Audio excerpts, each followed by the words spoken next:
performance time, sorry. Right, exactly. So, like I said before, my name is Jeff, Food for Thought. My dad and I have never had a very strong relationship. You know, it's kind of rocky, you know, Asian troubles, et cetera, et cetera. We'll talk about that in a different story sometime. But one of the things that always really resonated with me that he made sure to teach me was food, right? He's a perfectionist. Everything he makes, he's like, it's perfect, it's exactly how it should be, when it's not. But he's a great cook. But one of the things he always told me was that everything is worth trying once. As long as you have the means, it doesn't matter how expensive, how crazy, how exotic. If you have the courage and you have the means, it's worth trying once. Otherwise, how do you know if you like it or not? And that is something that I've always kept with me close to my heart and my stomach, as you can see.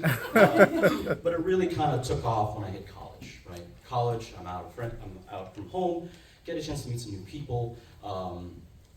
And one of my first forays into exotic foods was not that yet, was learning how to cook, right? I've learned that less is more. When you take a bag of frozen vegetables, when you take a bag of frozen vegetables and you cook it and you're 45 minutes later and your roommate asks, dude, there's a bag of frozen vegetables, where is the frozen vegetables? And you bring it out and it's gray.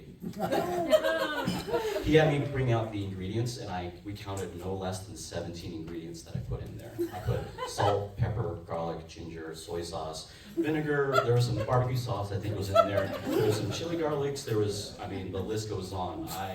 It turned gray, so. But that kind of really helped me learn less is more, right? And that gave my journey, but on top of that, it really helped me really enjoy sharing food with people. And that's kind of what I was talking about, is that sharing with food, if you ever meet me and you get a chance to get to know me, I love breaking bread, I love going to a restaurant, I love eating with people, I love cooking with people.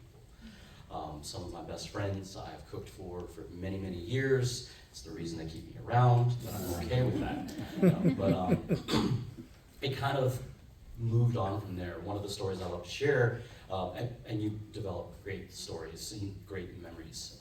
By the way, if my brain keeps jumping back and forth, it's because I'm still deep in thought processing everything. I mean, you get great stories. Like who else? If you don't practice experimental cooking, how would you know that you don't try to make venison biscuits by adding more and more milk until it turns into a biscuit? It in fact does not become a biscuit. It becomes Play-Doh. And then you think, well, if you add too much flour, then clearly the solution is just more milk or more butter. No, it does not. It does not congeal. It's just, we had to throw that away.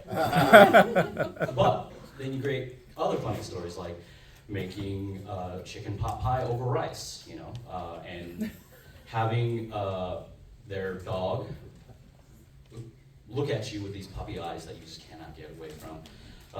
Emerson was his name, and he's a fantastic dog. Smartest dog, a Boston Chihuahua, if you will. And he was the most intelligent dog I've ever met to this day.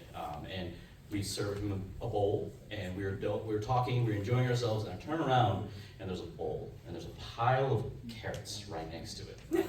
And I just look at him, and I went, Emerson, really? After all I did to you? All I did for you? Sorry, not did to you.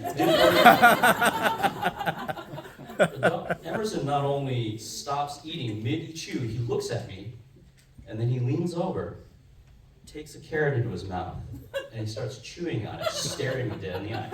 Doesn't break contact. He's just like, yeah,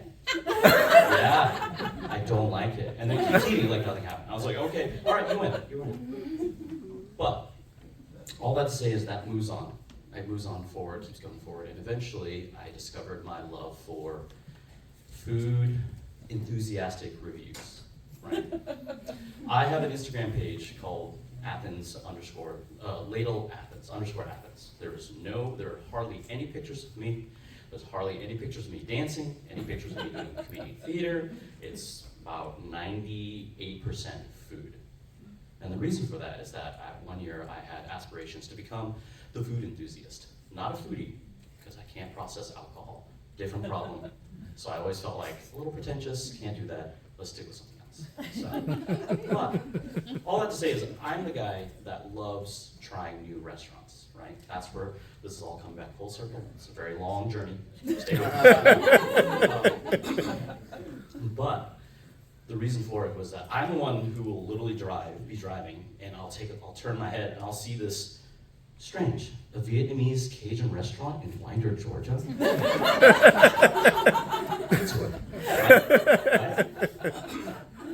Turns out some of the best pho I've had in a long time. In Winder, Georgia. If those of you who have ever gone through Winder, Georgia, especially 5 years ago, just keep driving. But it was one of those things that I did that. I enjoyed the food so much. I took a picture and I just posted it, just at random. And eventually I got to a point where I was like, oh, well, people asked me, like, oh my God, where's this from, Jeff? And I was like, this is from a gas station. And then people were like, ...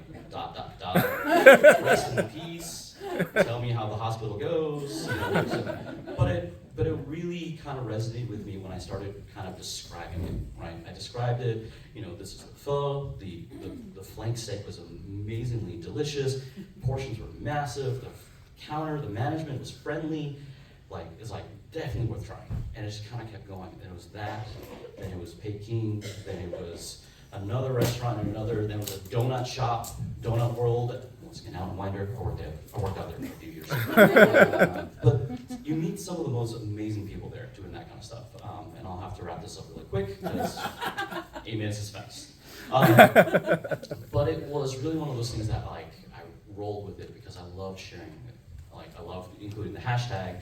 I did the hashtag ladle describes, hashtag ladle is excited.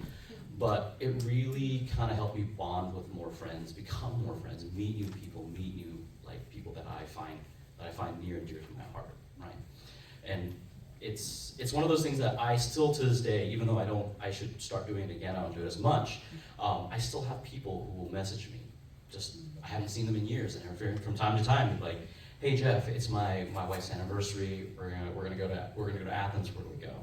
And that means a connection. That's something that I love, knowing to be like, well, what do you got? What do you need? What do you got? And I can throw out these suggestions, they'll take it, and if they love it, then I did something good. I made a memory. I made something very, very near and dear, because like I said, how do you know you're gonna like it or not if you don't try it? Thank you.